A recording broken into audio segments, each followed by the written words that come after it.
Dear Madam, I deeply regret to inform you that a report has been received from the Japanese government that your husband has died as the result of the sinking of a Japanese transport vessel on which he, together with other prisoners of war, was being transferred from Java to another prisoner of war camp, location not stated, on the 29th of November 1943. I was just 3 years old when he left to go to the Far East, and my memories are really a hearsay of what my mother told me. So I started to investigate, and when I got onto his military history, I found that all that my mother had, in the best will in the world, she'd told me was wrong. And then as it developed, I found out he was a victim of a war crime.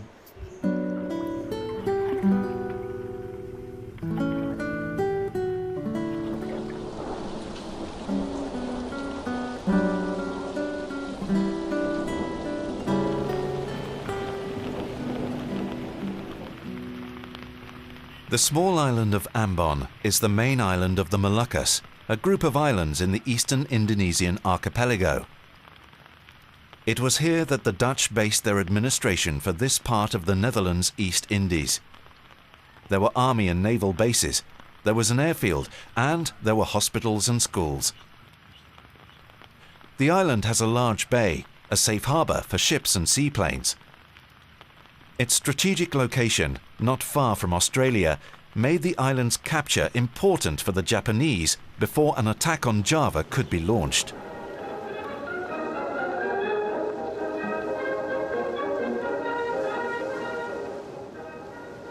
The Japanese striking force consists of 2 aircraft carriers, 800 Marines, and 5,300 infantry.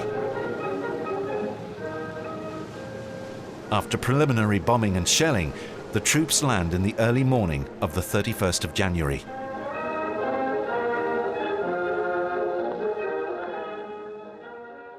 Ambon is defended by a battalion of the Royal Netherlands Indies Army, reinforced by Ambonese military.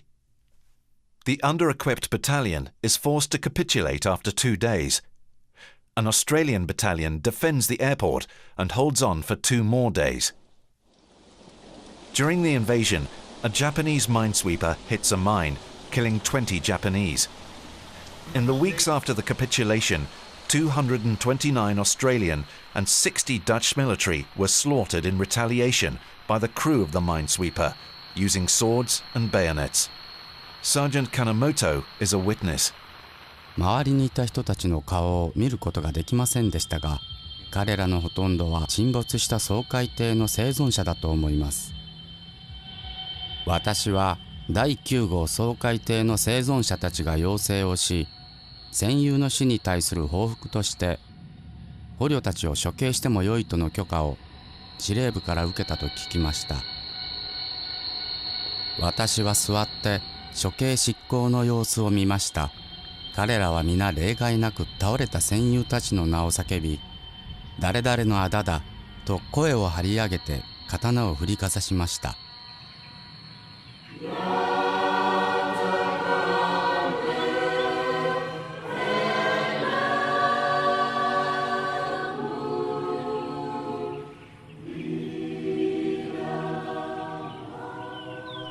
These 289 murdered military, killed out of revenge, are the first victims on the Moluccas of the Japanese attitude towards prisoners of war. To surrender, even in a hopeless situation, is considered dishonorable by Japanese standards. Hence, according to them, prisoners of war are an inferior and despicable type of people. Their lives have no further value.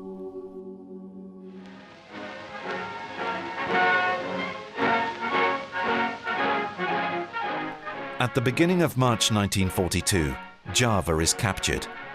The Dutch East Indies surrender, and the occupiers are welcomed enthusiastically by the Indonesian population.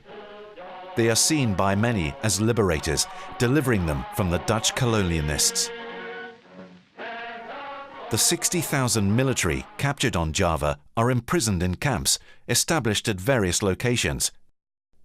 They are mainly Dutch, but also Australians, Americans and especially British evacuated from Singapore, and Royal Air Force personnel diverted from Sumatra, which fell in mid-February. But fortunately we were told to evacuate, and we left a couple of days before Singapore surrendered, and we were taken to Java, to Batavia it was known then.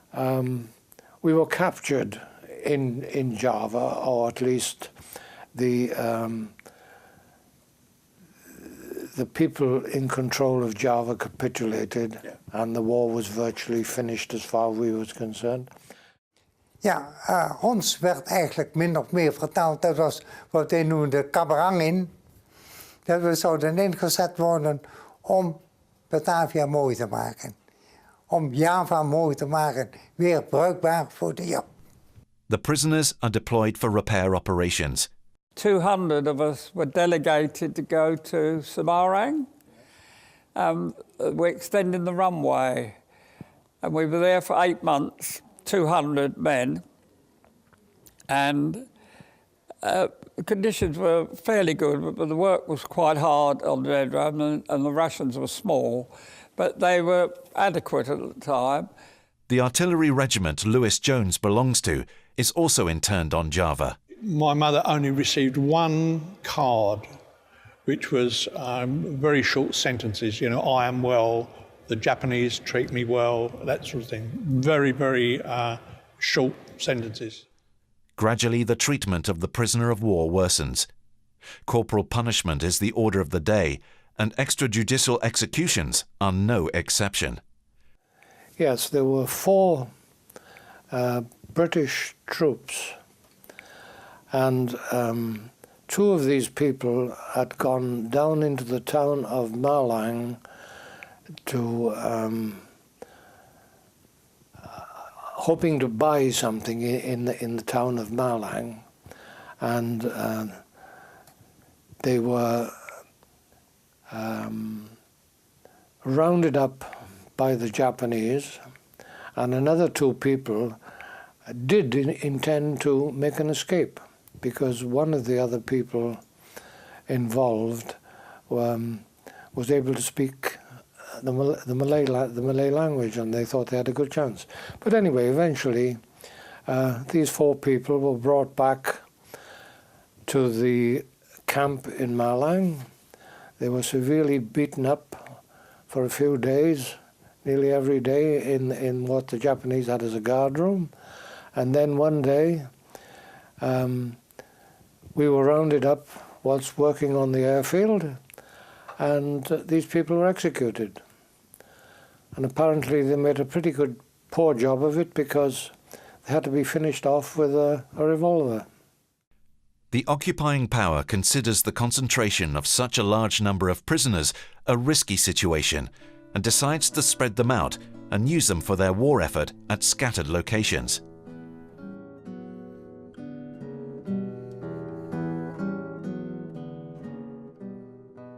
We werden dus in trucks getransporteerd naar de haven toe.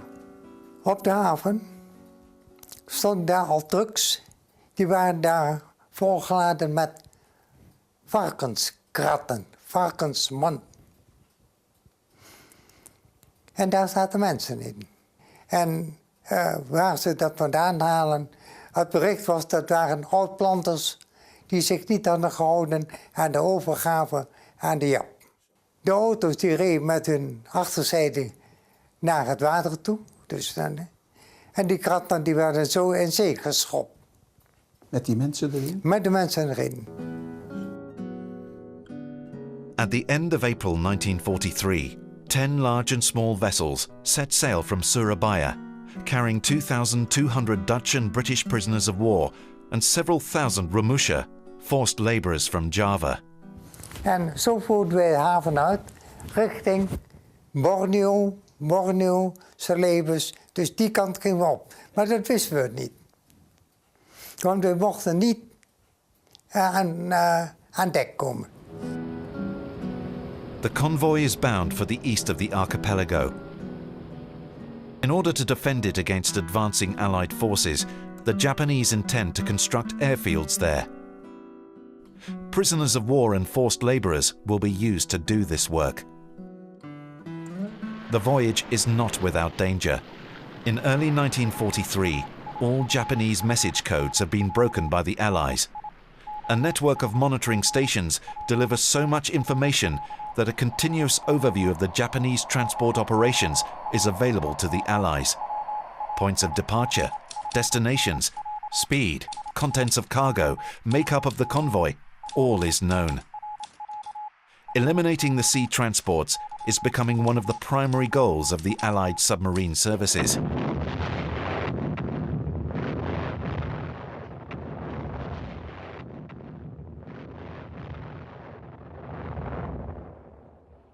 On that voyage, we experienced what Japanese cruising was like. You were just packed into a hold and without even a place to lie down.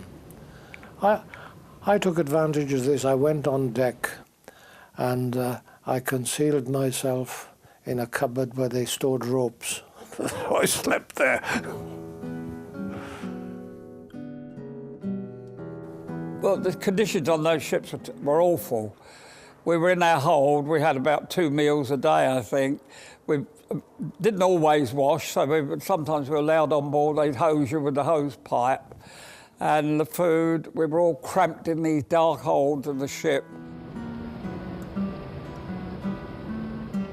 Placed with the British prisoners of war is the Dutch military surgeon Rudy Springer, who has worked in the Netherlands Indies for 10 years. His wife and their 2 children have been interned on Java. Dr. Springer is one of the few who keeps a diary and manages to prevent it from being confiscated. The appallingly filthy and unhygienic conditions, together with the crowded mass of people, caused bacillary dysentery to manifest itself once again. The physical and mental tiredness of the men soon degenerates into lack of concern, causing contamination inside the holds to worsen. We waren ongeveer ten zuiden van Borneo. Was er een Engelsman, die is toch naar buiten gegaan. Hij had dorst. En hij lag eigenlijk achter een stoommachine voor de hijskraan. En de stoommachines lekken altijd. Dus hij zat onder het water op te vangen. En dat werd gezien door de kapitein. Die stond bovenop de kapitein naar beneden. Engelsman had vastgebonden, kop eraf in zee. We kregen al in het bericht, had zich wat toegeëigend wat van de keizer was. The 10 ships of the convoy follow their own course, determined by their cargo, deploying the prisoners for offloading en route to the final destination. A group of over 1,000 Dutch is taken to the island of Seram. There too is an airfield to be constructed. Want daar was de grote voorraadschuur dat gebruikt werd om de andere eilanden te bedienen. Toen hadden wij onze dode nacht, zoals wij dat noemden. En dode nacht, dat was dus het uitladen van de schepen. Wij moesten het water in, tot de schepen. Kregen dat op ons hoofd, een zak of een doos of een pak. En moesten zo weer terug naar het land, naar het grote magazijn. Het was in de nacht, dus dan zag je iemand neerzakken onder het gewicht, wat hij droeg, aan de kant. En werd die naar omgekeken. Er waren ook velen die onder het gewicht van wat zij kregen in zee, die het niet hielden. En die gingen een kopje onder. Er werd ook niet meer naar omgekeken. En wat er overbleef, niemand wist het. Some of the British prisoners of war are set to work on the island of Ambon, Lewis Jones being one of them. And he was on a prisoner of war camp called Liang, which was quite a notorious camp. He was actually, they were constructing an airfield, which was against the Geneva Convention to use forced labour for war effort. The the other British prisoners are transported further, first to Seram and then to the neighbouring island of Haruku. And so we arrived at Am1 and we unloaded part of the cargo, and then the boat went to Seram, near this place called, I think it was called Amahai. We had to get into the sea and swim these 40-gallon drums of fuel to the shore. And whether you could swim or not, people who couldn't swim just hung on to the drums. Fortunately, I could swim. This procedure took the best part of a day and a night, and then the ship travelled to the island of Haruku.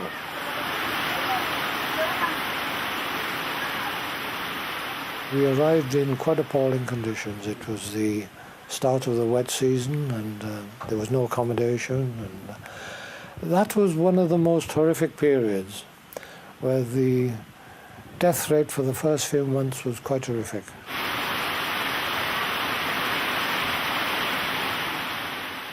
The arrival was chaotic. In the dark, during heavy showers, a way had to be found to the camp, hardly deserving of the name. Some as yet totally open barracks were standing on soaked ground.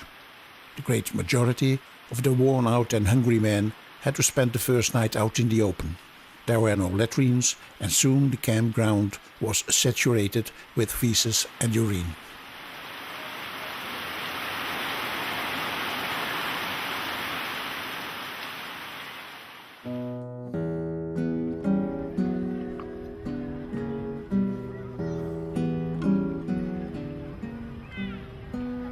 The airfield on Seram has to be built near the sea, by hand. Even so, the group manages to achieve this in 5 months.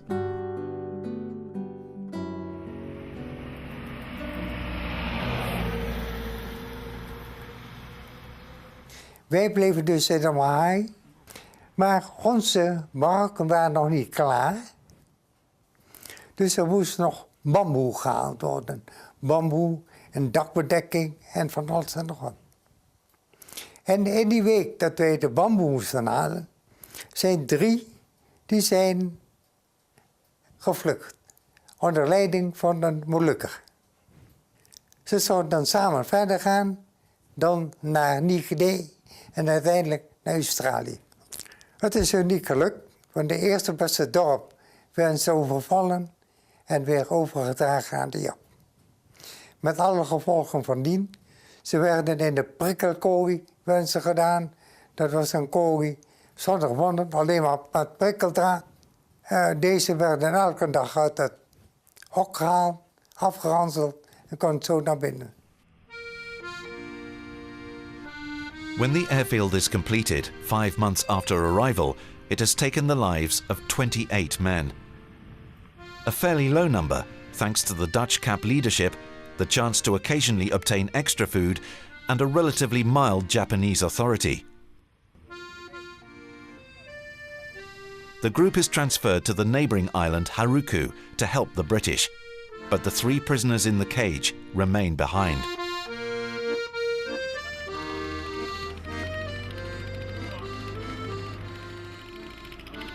Begin van 1943 zijn we daar aangekomen en eind 1943 werden we verhuisd naar Haruku. We werden allemaal tegelijk getransporteerd en de gevangenen bleven achter. En in Haruku kregen we pas bericht wat er met hen was gebeurd. Ze zouden zogenaamd onthoofd worden, maar dat is niet gebeurd. Ze werden aan de paal vastgebonden en als proefpop gebruikt met de bajonet. Verder is er totaal niets meer van hun gehoord. Waar ze begraven zijn, onbekend. En wij hebben het werk dus verder doorgezet in Haruku. The Seram camp is situated within the village of Soahuku, near the church. The villagers have no contact with the prisoners, but Nus Tamela, who lived opposite the camp, delivered vegetables and wrote down what happened to the 3 men in the cage. Jadi saya saja yang boleh masuk di kamp, tidak boleh orang lain. Saudara saya punya harmonika, ajar saya menyanyi juga. Oh, let's fly, ya Batman Glory. Orang Belanda paling sayang. Ini 3 orang nanti ada. Saya punya catatan. Dorang punya hukuman, dapat apa hukuman itu tidak tinggal di rumah. Tidak tinggal di rumah. Dorang pakai kawat duri. Itu 3 orang tidur, beta yang lihat semua. Kawat duri di atas lapangan tengah-tengah kosong, baru bikin kawat duri tutup begini. Terus makan, buang air, apa semua tinggal di situ. Jadi mereka sudah bau hancur.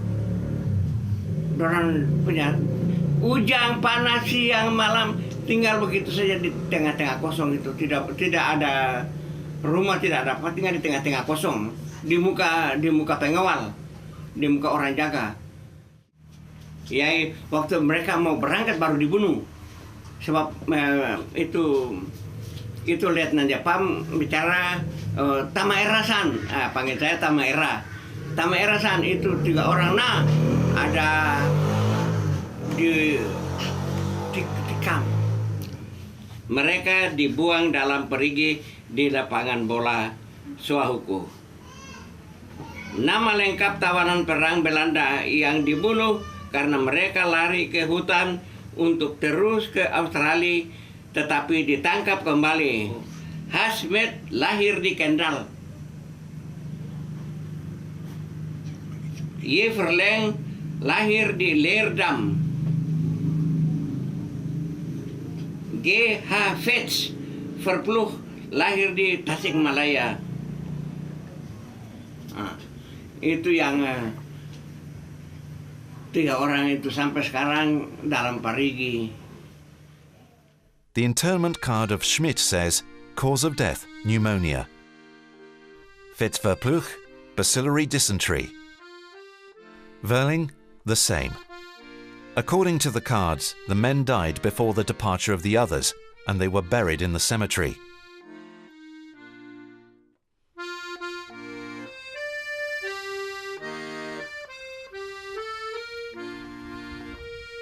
We had very arduous work on the aerodrome, chipping coral. They were trying to build the runway on this little island. And after about 2 or 3 weeks, there was a very serious outbreak of dysentery.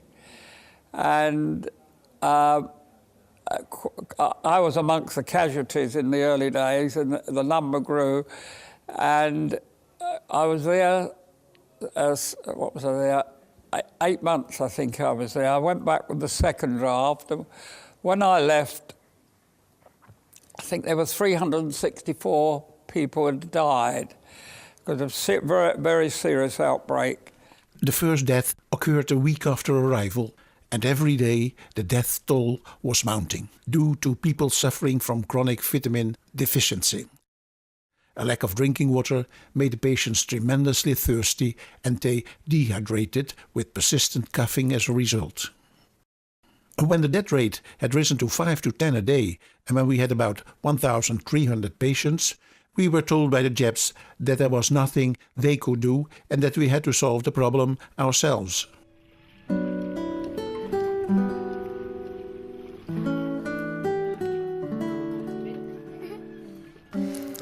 In Nauru, als we naar het vliegveld gingen, liepen we voorbij een dorp.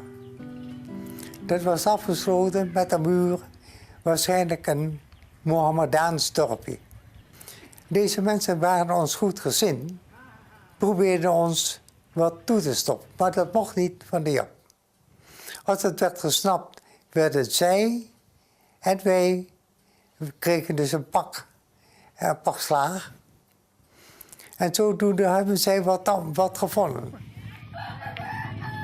Kalau orang kampung di sini umpamanya itu sama abang orang ini orang tahanan toh, saya mau kasih makanan, pisang, tebu, atau papaya, atau makanan isi gabung begitu. Itu lihat dulu. Jangan sampai Jepang ada. Kalau Jepang ada, sudah. Habis selesai sudah itu. Jadi kalau kau lihat baru taruh. Lari cepat.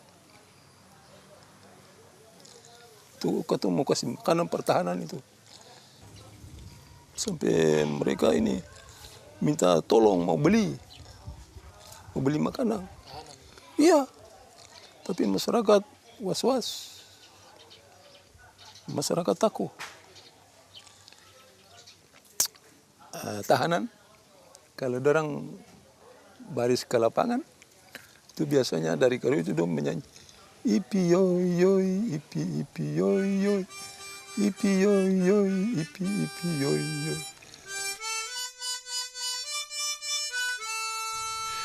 Due to lack of footwear, the men working on the airfield suffer severe leg and foot injuries caused by the coral. If not treated within 24 hours, infection is inevitable.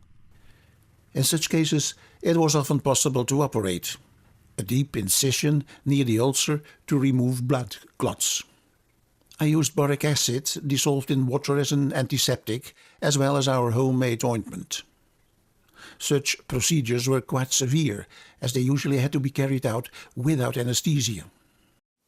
We had a great respect for Dr. Springer, which I consider the nearest I've ever seen to Jesus Christ. I was very ill with dysentery and malaria, and I was in what was known as the death ward. You didn't come out. But thanks to Dr. Springer, he was in the position to allocate slightly improved rations, and whether my age or whatever it was, I eventually discharged myself from this death ward, got into a ward where conditions were not so bad, and I made some kind of a recovery.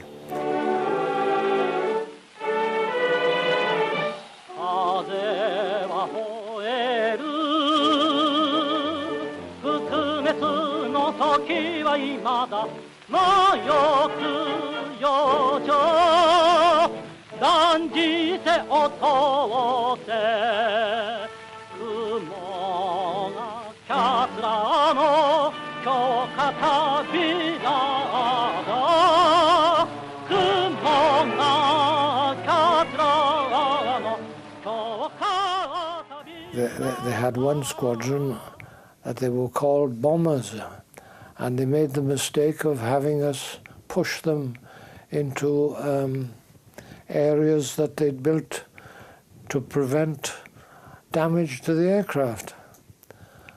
And in the course of pushing them, having experience of aircraft, we were able to impose quite a lot of damage when they took off the pipelines that control the hydraulic flow of the undercarriage up and down. I don't think would have worked very well. I don't really know what happened to that squadron, but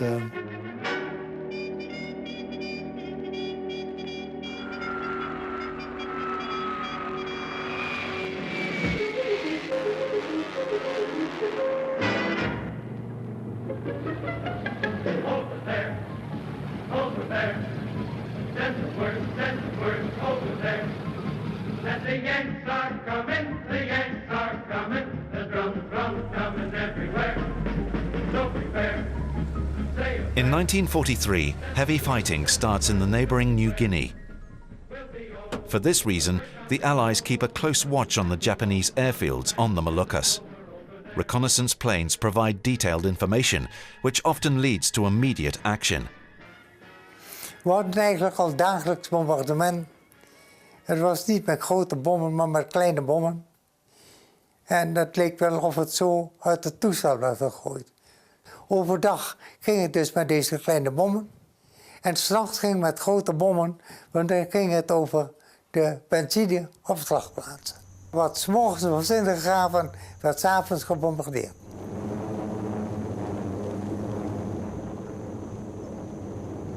7th of December 1943. At 11 o'clock in the morning, 14 American bombers approach. At an altitude of 2,000 meters, they advance towards the airfield where the prisoners are working. The bomb bay is open. On targets, bombs away. The first group drop their bombs before the airfield and hit the village of Palau. The bombs of the second group hit the airfield close to the aircraft. Bombs from the third group land in an open field. Deaths: 10 Japanese, 7 local workers and 1 British prisoner. But in the village of Palau, the losses are much greater. Ya, waktu pemboman itu kira-kira jam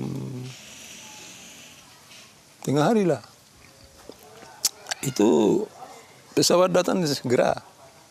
Jadi dulu kan orang tua-tua yang sekolah ini kan, mereka lihat pesawat, semua pada panik, ya lari. Waktu itu satu hari itu di Palau itu 200 lebih yang meninggal itu. Satu hari itu saja. Kecil besar. The village of Palau is being abandoned. The villagers flee to the woods and remain there for more than a year. The Japanese medical facilities look after the wounded local population. It is only 4 days later that the camp doctors are called in. December 10 tended to the indigenous wounded the whole day. Horrific injuries which, without exception, had not been or had been insufficiently treated. Major wounds were simply covered with leaves and tied together with plant stems with dirty clothes on top. The majority of the victims are unlikely to survive, as we weren't given permission to continue treating the people after carrying out first aid. The working conditions, bad hygiene, lack of food, drinking water and medicine cause many deaths. Of those still alive, only half of them are in any condition to work. The Japanese fear an invasion. 7 months after their arrival, a return transport is arranged for sick prisoners and wounded Japanese soldiers. In Ambon, they will be taken on board the vessel, the Suez Maru. One of the patients is Lewis Jones. The ship, the Suez Maru, was built in 1919, and it was an old tramp steamer, you know. And the prisoners were placed in the hold in appalling conditions. And my mother gave me kind of details of, you know, what happened. She told me that my father was killed as a result of the ship that he was on was bombed. And in fact, it wasn't bombed, it was torpedoed. On the 22nd of November 1943, the Suez Maru set sail for Surabaya, escorted by Minesweeper 12. On board are 415 British and 133 Dutch prisoners. That same day, the American submarine Bonefish sails from the port of Perth, Australia, on her second war patrol. On board, a crew of 80, 60-day supplies and 24 torpedoes.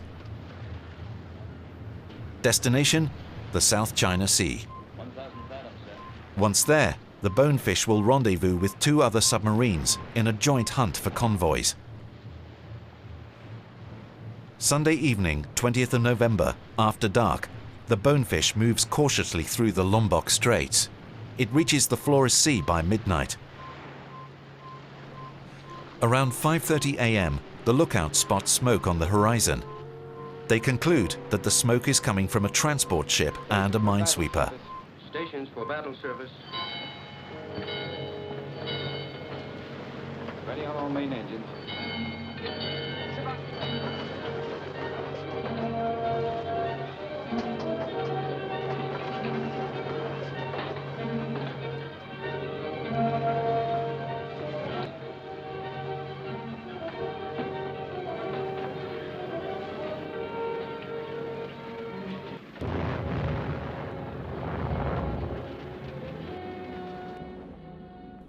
The ship torpedoed by the Bonefish that day is the Suez Maru.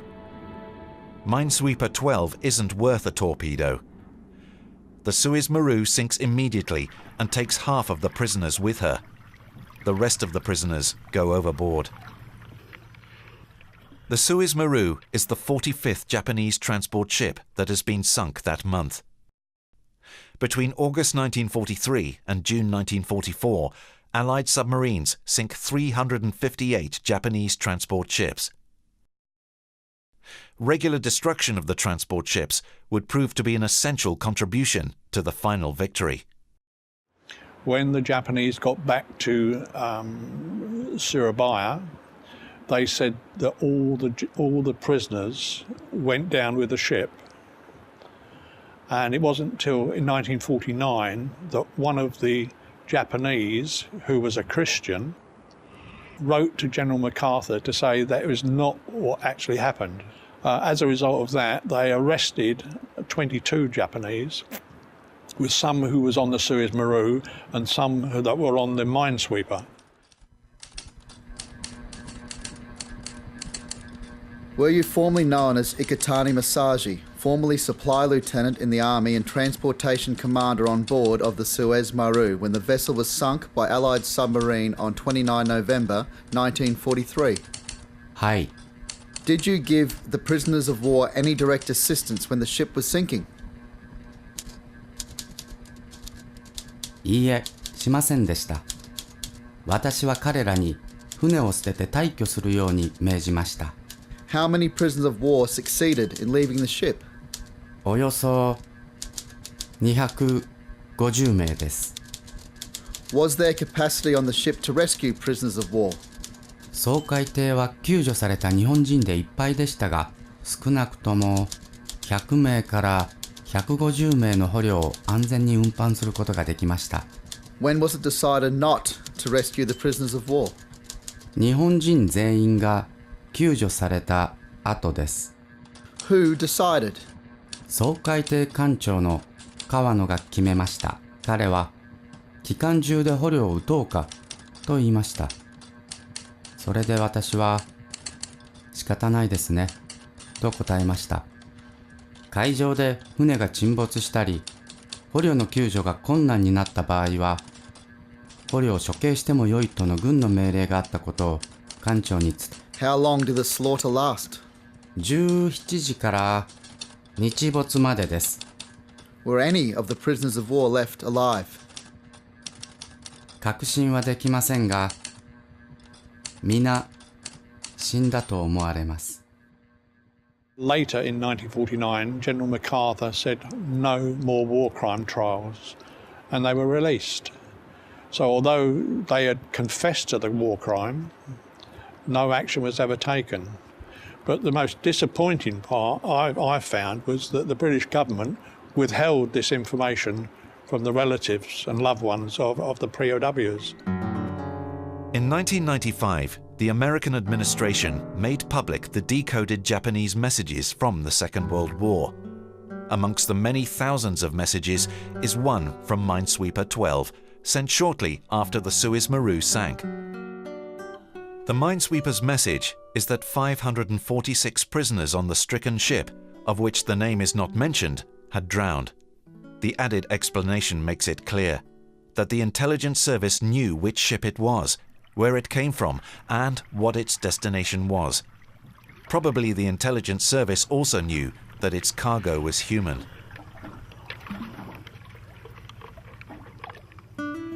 The specific directed actions of the Allied forces obstruct supply lines to and from the Moluccas and Flores, where 5,000 prisoners are still working. The increasingly heavy air attacks on the Moluccas force the Japanese to concentrate their troops and their prisoners on the island of Ambon. The purpose of the activity was to take the prisoners back to the island of Java, where they'd originated, because the policy of the Japanese, in the event of some kind of defeat, was to eliminate the prisoners. They found written evidence of that since the war. It wasn't carried out, fortunately, thanks to the atom bombs. August 28. In the morning, there was a massive bombardment at Ambon, carried out by 120 liberators flying over in strict formation. A magnificent yet terrifying sight. For the first time I experienced the feeling of standing beside myself. Ik was net overgezet naar Kolenhaven toen die vliegtuigen aankwamen. De bevolking was een paar dagen van tevoren gewaarschuwd, middels pamfletten, maar ze mochten toch niet weg van de Jap. Dat was door de Amerikanen zogenaamd tegen te houden dat ze het niet zouden bombarderen. Er bleef totaal niets over van Ambon. Na het bombardement, of eigenlijk een dag daarna, toen begonnen de afvoer van krijgsgevangenen. Zo werd ik ingedeeld voor een terugreis naar Java. A number of small, barely seaworthy ships are used on the return journey, which takes the form of island hopping. At times, they only sail at night to avoid being spotted. The journey back now from Ambon to Java was a very, very dicey business. On the particular voyage I was on, Allied aircraft, and I'm not sure what kind, and they bombed us and they had near misses, but the thing sprung a leak, which was eventually kind of semi-cured by bunging cloth it was a wooden constructed boat, and it reduced a lot of the leaks. In the vicinity of Celebes, the ship on which Jules Seidel and 150 other prisoners find themselves is being attacked. The sick lay on deck. En we kwamen in Celebes, ten zuiden van Celebes, tussen Mouna en Bouton. En daar was een alarm, was een vliegtuig het zich. Wij lagen stil, gelukkig niet ver van een van de eilanden. En het vliegtuig kwam over ons heen. Toen was er een Jap, die was zo slim geweest. Is naar een kleine mitrailleur gegaan en heeft op dat vliegtuig geschoten. Het vliegtuig keerde terug. Het ging met zwaar geschut ging het hem. De zieken die lagen onder de zeil, de zieken. Werden beschoten? Werden geraakt. Je zag die patronen richting, zag je over de zieken, zo naar de hut, naar de Jappen toe. The Allied forces dominate the skies of the archipelago. Every ship spotted, however small, is attacked. It bombed, it dropped bombed, and then it came lower and it strafed. Because I thought I'd been hit. But the chap who was on top of me had been hit, and his blood was coming down over me, and he eventually died from it. This boat dropped us off on the island of Mouna, and we were isolated on this island of Mouna. We were isolated in a camp, but we were not obliged to work. But the rations rapidly deteriorated because I don't think the Japanese could get access to much in the way of food. And it went from rice to what we call beans, like broad beans, you know, this kind of thing. And the death rate mounted quite rapidly through malnutrition. The attack on the ship, on which Jules Seidel is on board, also costs lives. 4 of the injured die, but that is not all. Ontstond brand. En de brand werd zo hevig dat je niet meer kon lopen op het dek.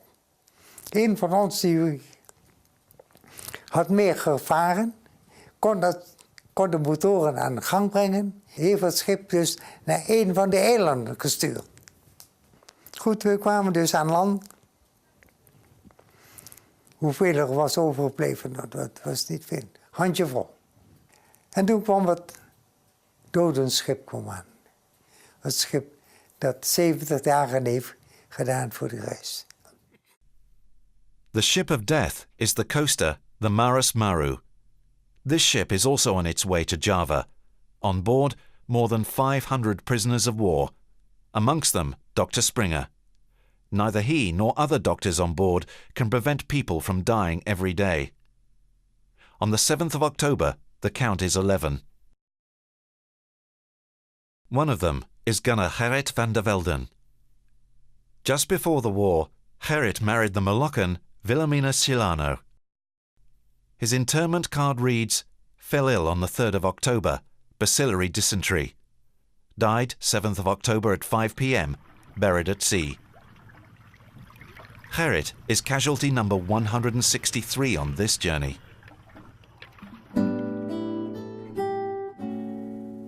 Upon arrival at Makassar, the ship proved unable to continue its journey due to a damaged engine. The repair of the engine took 6 weeks, during which time the prisoners had to remain on board. Day in, day out, in the fierce tropical sun, tormented by hunger and thirst, and forced to experience the dying of people at close quarters. Each day, the dead, weighed down with stones, had to be thrown overboard. On several occasions, the weight of the stones was insufficient, causing the dead to wash up in the bay the next day. During this period, we lost 306 people.